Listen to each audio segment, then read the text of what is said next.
One of the things I've been working on lately is trying to think about how to get films funded.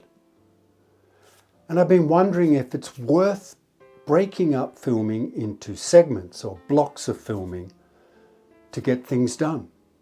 And I have a few thoughts about that. When I think about the films I'm trying to get made, I think they could all, and the ones that are being written with other people, they could all be done in that 100 to 150k range. Maybe a bit more if there's some sci-fi element or some intense action in it, but all of them, when I think about them, could definitely be done in that range. And for the industry, that's an ultra low budget film, but for an indie filmmaker, that's a hell of a lot of money to raise. So I guess the traditional way is you'd get a named actor usually involved, or maybe a named director, but then the budget's going to take a very large jump, and because you need to cover the costs of that named person, but it helps you attract the money. But attracting those people is not easy. So I'm trying to work out a way to get films made in that sort of 100 to 150k range. And that's why I came up with this idea about, well, it's not a new idea, but I was thinking about breaking it up into blocks of filming, because, just say the film is 120k. It's a lot easier to raise 30k 4 times or 40k 3 times than it is to raise 120k all at once. I've tried. I know how difficult it is. And if, excuse me, if you're running something like a crowdfunding campaign, it is most definitely easier to raise 30 or 40k, which is very difficult anyway, than to try and raise 120. So I was thinking, why not go down that path of breaking it up? And I had some thoughts, some pros and cons, which I've made some notes of, and some possible mitigations. So see what you think.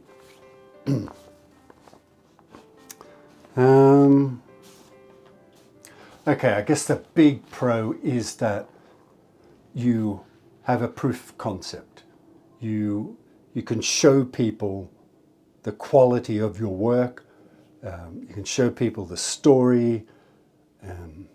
You can show what you can do with 30k. If you get the rest of the money, you can make a whole film of this quality. So it's really something to show what you can do, and hopefully that will encourage people to come along for the ride and entice more people to invest again when you do the second block of filming. So proof of concept, and it could be a powerful tool to enable you to keep filming. Of course, I guess the downside of that, or the potential downside, is that you don't want to give away too much. You want to be able to show people something without, ruining the story for them, I guess. So you can be selective about what you show them from your filming, so you don't undermine your own efforts. And as I mentioned earlier, trying to raise 30k is a hell of a lot easier than trying to raise 120k. So if you raise that money, then that'll be a lot easier. And hopefully those people will become advocates for you, and feel bought in for the long run so that they can support you and perhaps encourage others to support you to get the job done.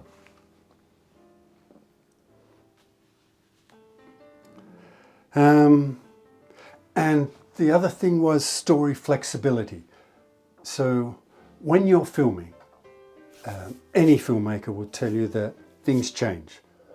You know, you have the script, and when you start filming, things will change, and you don't go usually way off script, but new ideas come in, actors do things that take you in a different direction, cinematographer or any other crew member has ideas to do things a bit differently.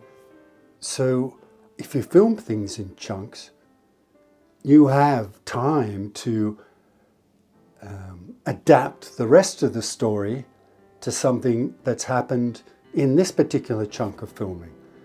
So you can make the most of whatever it is that happened and build on it in the rest of the script. So you have that flexibility, which is great. But not only in that sense, but if you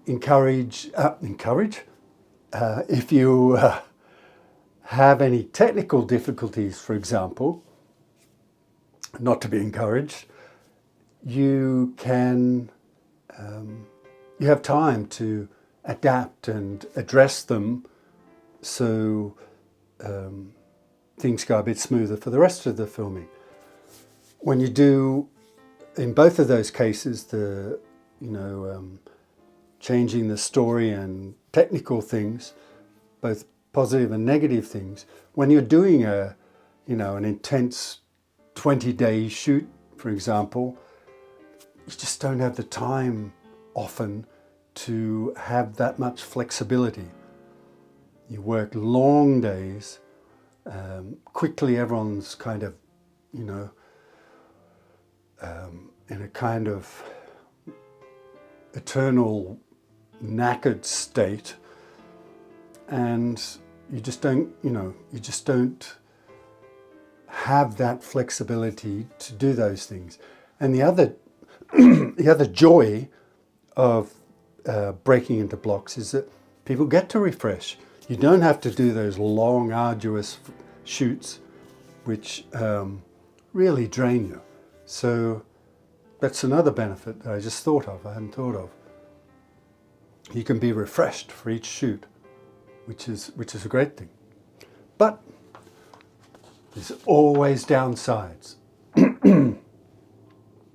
Shooting in stages will almost certainly add a bit more expense. Maybe not much, but if you think about it, when you're, if you hire a location or some equipment, or you get insurance or something, all of these kind of things are cheaper if you buy them in a block. So you hire a camera for a month, it's going to be cheaper than if you hire it for 3 or 4 days here, and then 2 months' time of 3 or 4 days, and 6 weeks' time, 3 or 4 days. It's always going to be more expensive. Same with location, and you'd probably have to get new insurance each time, depending on how far apart these shoots are. And there will be more costs. But of course, you can factor that into your budgeting for each of these shooting periods. But it will increase things a little bit. So that's not a positive. Continuity. Actors have to change their look for roles all the time.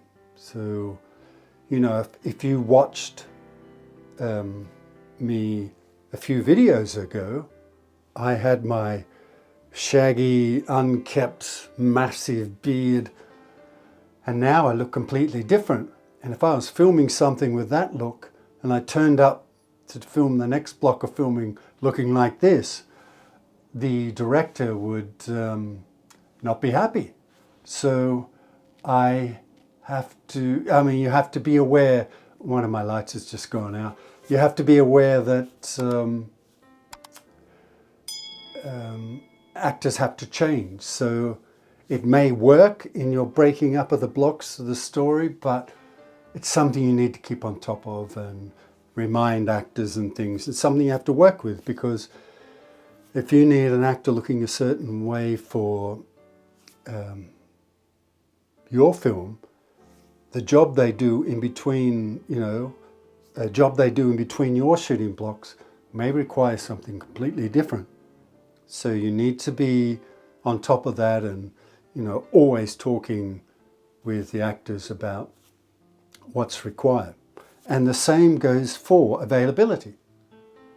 There's a risk that if you're shooting things in blocks that people won't be available. And people could,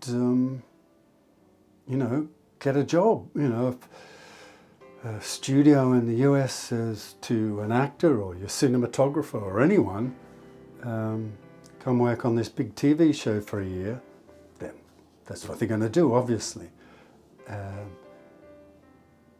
So you risk that when you break it up.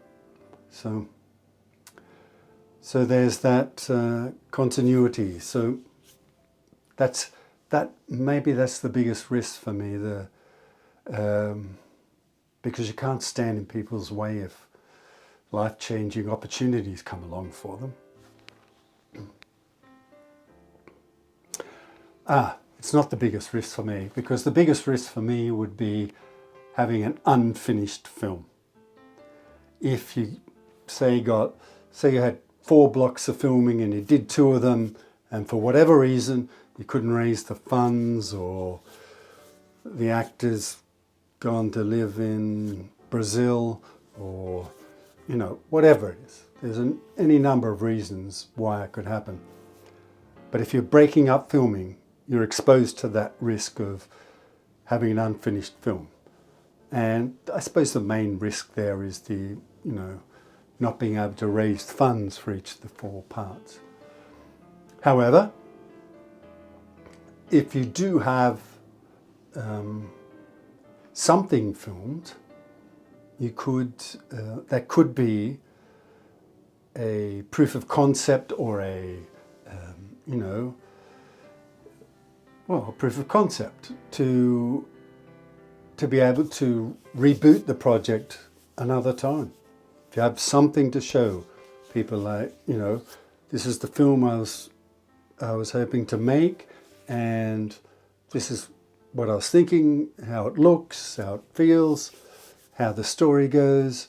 You've got something to show people. That may help you to have another crack at it somewhere down the road. So never give up. Possible mitigations. The first one is something I just touched on, which is having something that you can use, and even take, not just as a proof of concept, but taking it a step further. If you can have that first block of filming to be a short film in itself, that's ideal, because if for whatever reason you can't get any more money, or the actors go and live in Brazil, or whatever it is, whatever the reason you can't carry on, you have something. You have a short film, you can use it to promote yourself, and you can use it to try and get the whole film made at some point in the future.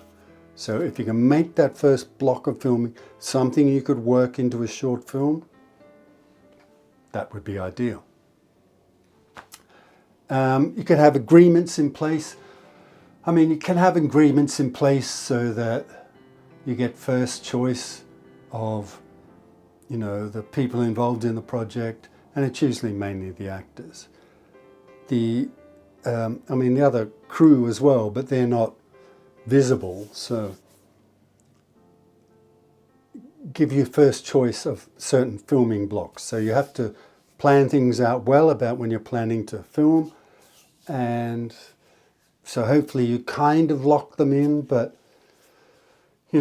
things will change, and those dates will almost invariably change if you're shooting over time. And opportunities will come their way. If an actor gets a job, a big studio saying, come and make this new superhero series in Texas for the next year or two, they've obviously got to say yes. But then you can work with them around that, like if they get a week of filming here, you contact them and say, hey, what about coming over and, knocking out this next block of filming with us while you've got time off? That kind of thing. Basically what I'm saying is you try and negotiate with them. If you try and, put it into a contract, and if that needs to change, then you just work with them to get what you can done when you can. And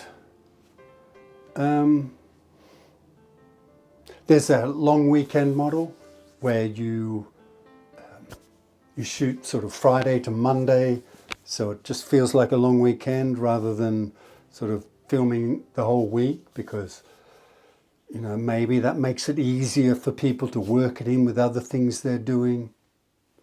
You never know. So yeah, that's a possibility.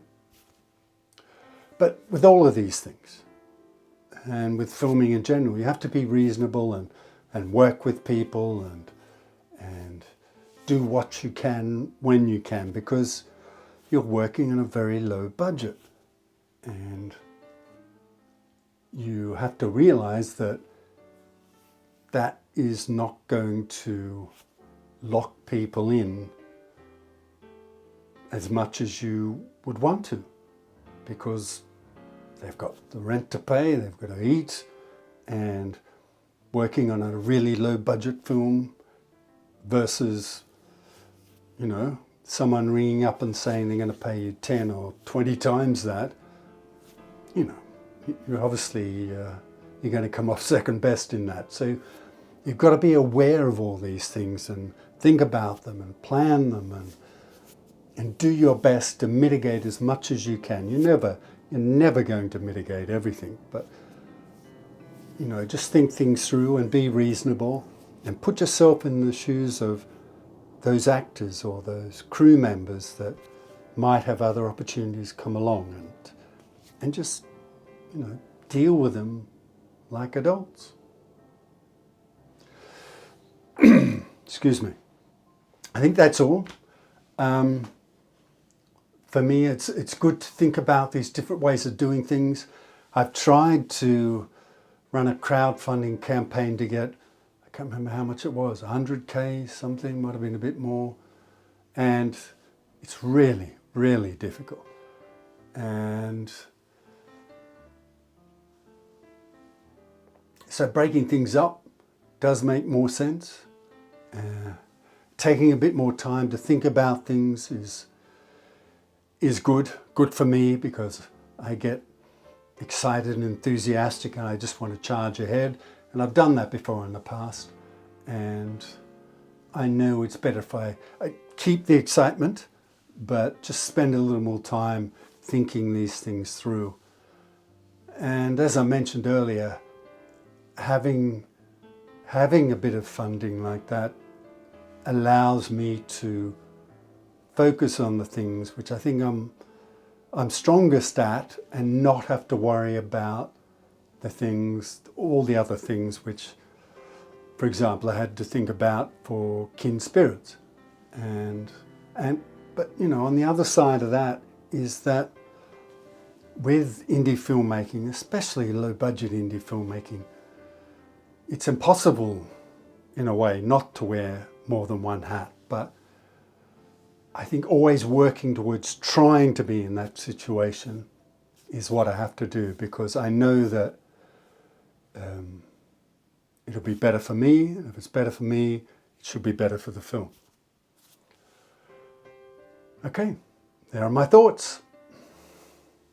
Thanks for watching, and I hope to see you in the next one.